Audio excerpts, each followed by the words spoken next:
Okay, so the exact same thing happened where I went on and talked forever and then it didn't record, so I'm going to keep probably checking this one. So this is my last video for the final assignment. I went over in the first video for the final assignment the tempo of the music I'd use for each part of the class as well as the length of each part of the class, so I won't go over that again. Basically, I keep it pretty much the same. Depends on if it's a strength class, the cardio's less and the strength is more. And I have a couple CDs set up for both and for a variety of classes. And that way I don't have to worry about getting up and switching a song if it doesn't work out. So for this class, I've decided to teach talk about a Tabata style class. So the last class was cardio with a little bit of strength and some step. This one, when I get my certification, I really want to do Tabata and primarily strength. And then also I'm interested in talking to the group fitness, the head of the group fitness, about starting we used to have an ab class that was really popular, but it was short and a lot of people wouldn't come just for the half hour. And I want to make it an hour and do some foam rolling, stretching, and abs.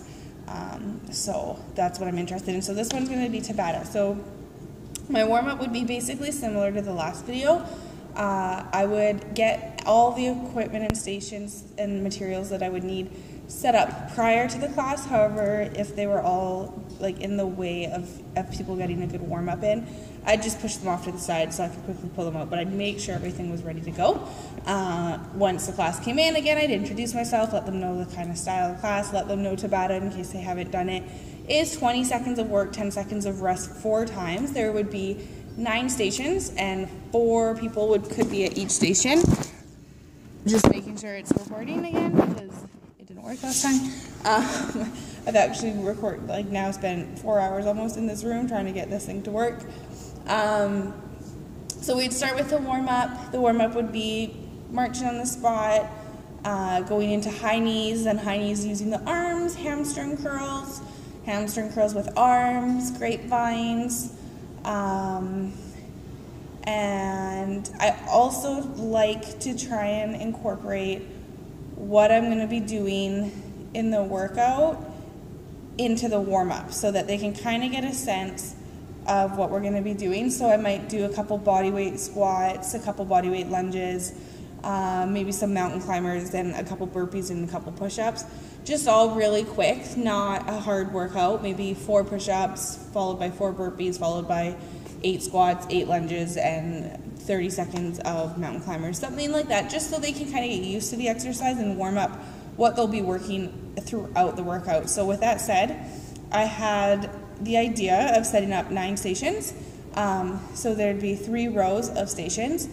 At the end of 3 stations, when they've completed 3 stations, so 12 minutes, they would get a 2-minute break. So for 3 stations, their rest to get from one station to the next is that 10 seconds. So it would be something that's easy to transfer to. Then at the end of that row, once they've completed 3 exercises, again 12 minutes, then they'd get a 2-minute break, grab some water, and then we'd start again just to give them a little breather. So the first 3 exercises would have 4 ladders, and ideally the exercise would be jumping in and out, in and out, in and out, and then doing that 20 seconds on, 10 seconds off 4 times. If they have a knee injury or some sort of injury preventing them from jumping, you could keep it low impact by just keeping one foot on the floor, so in, out, in, out, and doing it fast. Still really gets the heart rate up, good agility, good for speed, but not hard on the knees or the body. So that would be the first one for 4 minutes. The next station would be Tabata planks. So you got your cardio, now we're gonna get some strength in there. Tabata planks, people think are super easy because it's only holding 20 seconds. They are not easy, they are very hard. And I believe I have fairly strong core. And Tabata planks kill my abs. So that would be the next one. I would have some mats out in case they wanted to use some mats. And then basically holding a plank 20 seconds, 10-second rest, holding the plank 20 seconds, 10-second rest for 4 times. And then the last one, just to get the cardio up again, mountain climbers, so on your hands and then bringing your feet in nice and quick, making sure you maintain a flat, neutral spine and a tight core. Also helps work the core, the legs, and gets the cardio up. 2-minute rest. Then going into some more strength, so a squat with a shoulder press. Now the squat can be body weight, and if they don't want to do the press, that's fine. Yeah, so basically if you have shoulder injury, just do the squat. If you have a knee injury, maybe just do the shoulder press. But otherwise it's having dumbbells on your shoulders, squatting down, and then pressing. And,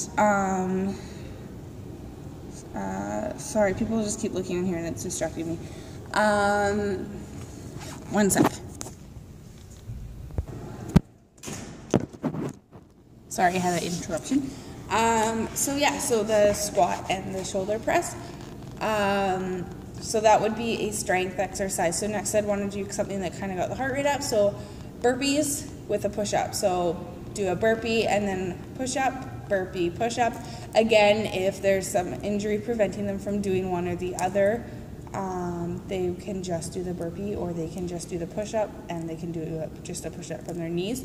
It's all about modifying it to each participant's level, but allowing for everyone to get a very good workout in.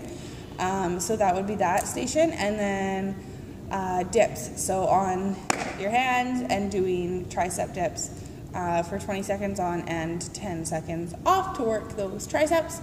And then a 2-minute break. And then the last 3 stations are lunges with bicep curls. So lunge forward, curl, step back. Lunge forward with your other foot, curl, step back.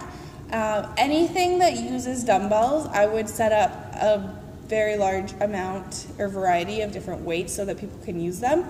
And that way they're not stuck, sorry, using a weight that is too heavy or too light for them.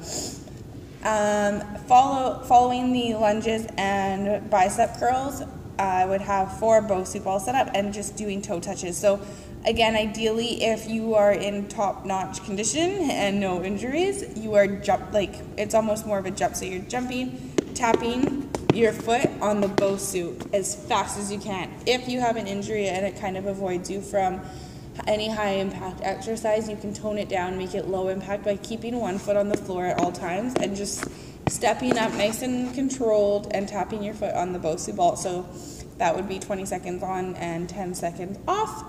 And then the last station is bicycle crunches. So on your back, I'd have the mats out and doing bicycle 20 seconds on, 10 seconds off, 4 times, which then the class would be over.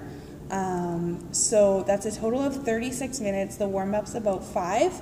So it gives us lots of time to then quickly put the equipment away, do a cool down together. Typically I'll do grapevines, kind of the same as the warm-up, bring that heart rate back down, and then everyone grabs the mat and we do stretching all together for 5 to 10 minutes. And yeah, I find Tabata to be super effective. Very good workout, works the muscles, it works your heart, it works everything, your core, and I find that I get the most out of those workouts, so that's kind of why I want to teach that. They're high energy, they're super hard but super fun, especially if you have a energetic group instructor like myself, to kind of motivate you and push you through it. And yeah, so that's the last of my group fitness videos and group fitness assignments. And yeah, thank you.